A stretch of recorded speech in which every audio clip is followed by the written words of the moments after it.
Ahoy everybody, I'm Captain K. Recently I've seen a lot of sentiment that suggests that Escape from Tarkov's dying, and I wanted to give my input on this.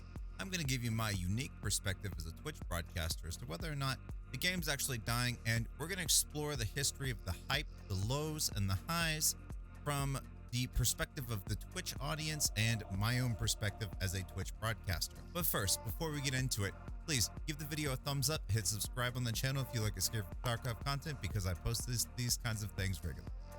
Alright, let's get into it. I think it's important to explain my background quickly before we dive into the subject matter. I have been an Escape from Tarkov broadcaster for 4 years. I started back in October of 2017, and I've been in numerous events, numerous competitions, and I know many of both the top, mid, and real all-around content creators in the community. So, let's start off with the basis of what constitutes Tarkov being a dying game. What constitutes Tarkov being a dying game is whether there are low interest levels in the game. How do we determine this? Well, we can't determine it by the player count numbers because Battlestate Games has its own separate launcher. We don't have Steam statistics or anything. So the next best thing that we have as an interest level gauger is actually Twitch.tv and the stats that come from there. Now, why is Twitch.tv so important for Escape from Tarkov? It's actually quite simple. Escape from Tarkov spends zero, that's right, no money on advertising for Escape from Tarkov. They rely on the broadcasters to essentially advertise the game for free. And this is how they have been doing it this entire time. So the more broadcasters that are broadcasting the game, the more potential for hype and the more potential for eyeballs to get seen on the game. Now just keep this in mind as we dive through this journey. Now, in order to understand whether Escape from Tarkov's dead or dying, we need to go back in time. The time was October 2017. I just started streaming Escape from Tarkov. It was 2 weeks away from the alpha ending and the beta starting. Back then, you actually had to have the Edge of Darkness edition to be guaranteed access into the game. That's right, you had just to put down big bucks if you wanted to even get a chance to play. There was a completely different landscape for Twitch broadcasters. Pestily had 7 viewers, Landmark wasn't even streaming the game, Anton wasn't even streaming the game, and the person that had the most amount of viewers was Cotton. He would average about 1,300 viewers at the time. Escape from Tarkov as a whole had about 4,000 viewers tops at the time. Mind you, Escape from Tarkov is still very on in its infancy and it hasn't hit mainstream appeal. So, not much happens for 2 years. Well, there was patch point 10, which had the Mosin and a bunch of fixes, and then patch point 11, which introduced Lab and Raiders, as well as the first expansion. This one's finished! But these weren't really a big deal in the grand scheme of things. In October 2019, the average number of broadcasters has risen to up to 600 at times. Pestily has grown immensely. He's hit 1,300 average viewers. Landmark just started broadcasting at this time. It was around this time that Tarkov introduced patch 12.0, its largest and most hyped patch to date.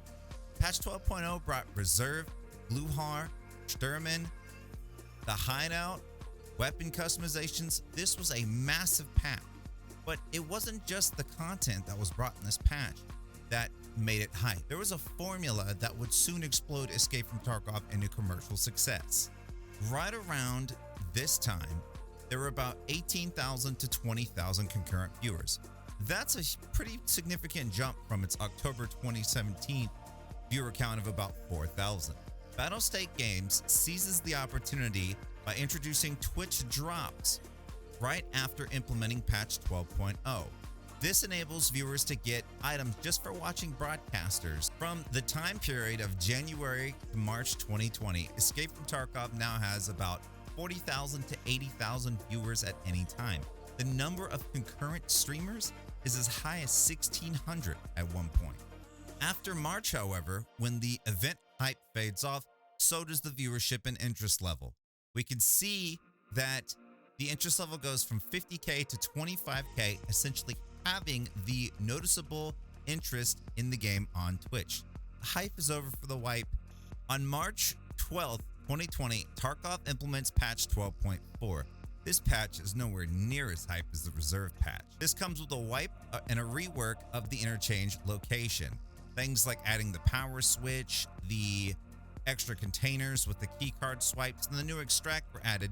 This patch was not really that hype of a patch. The hype went away very quickly, and this is quite evident on the Twitch numbers as well, with 24K being the initial hype of viewership, and then this going all the way down to 14K not even a few weeks right after.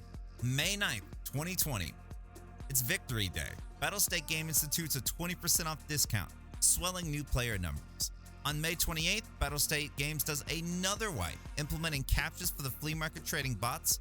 It was a real problem, an irk that money traders would use to rack up rubles for sale. Real money traders are essentially people who sell in-game items and in-game money for real-life money, and they're also tied in with the cheating community because essentially when you cheat, you make money in-game, and then you can sell that in-game money to make real-life profit. At the beginning of June, we see Twitch drops return, and this again shows the viewership swell from 50 to 235,000 viewers at its height. It seems like Tarkov's popular again. However, just as soon as the success came, it left.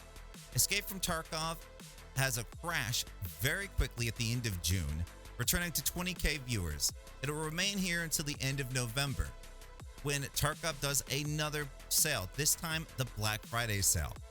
It drops 25% off the game, bringing in a bunch of new players looking to cash in on the discount, and then another 25% off discount in December of 2020. Now, with these two sales back to back, Battlestate Games is poised to blow up the gaming scene again. I'd like to point out that November 2020, around this time period, I played in the Twitch Rivals tournament with Anton and Bakizi, two prominent and very highly skilled Escape from Tarkov players. Shout out to them. And we took 4th place. On January 5th, I did a 24-hour broadcast, being one of the broadcasters that was on this exclusive list of people that would have Twitch drops. I had thousands of viewers. And this is how the Twitch drops event blows up Escape from Tarkov's hype. Right around this time, the hype ceiling is 309,000 viewers, and it holds around here until the event is over on January 15th. It then crashes to 90K. Tarkov continues to bleed viewership rapidly until it's at its new average of 18 to 20K, watching for the entire first half of 2021. There's no major content patch, and the game rests in a lull of its previous viewership.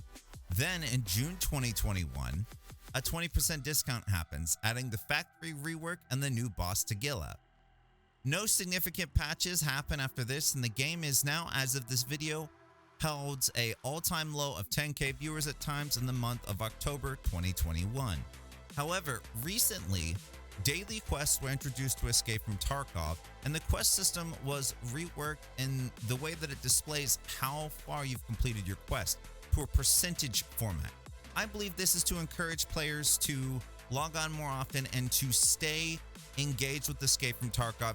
I hope by illustrating the time periods and what happened, we can deduce that Escape from Tarkov can really only die if Battlestate Games doesn't do any sales, any patches with content, and the Twitch community just overwhelmingly revolts and says no more Tarkov broadcasting as a whole. So to answer the question, do I think Escape from Tarkov is dying? At its current point in the wipe cycle, yes, it is dying. Will this last forever? No. As a matter of fact, I think December, Battlestate Games will likely do a Christmas discount and then its usual hype patch with the new location, lighthouse, and the bosses, and the VoIP, and the inertia. The newest mega patch for Escape from Tarkov, probably the biggest we've seen since 12.0, and this whole idea that Escape from Tarkov is a dead game will be an afterthought. But I'd love to know your thoughts in the comment section below. Let me know. I hope you enjoyed it. If you did, please give it a thumbs up or a thumbs down. I don't really care. It's engagement, and yeah, I'll see you guys on the next video.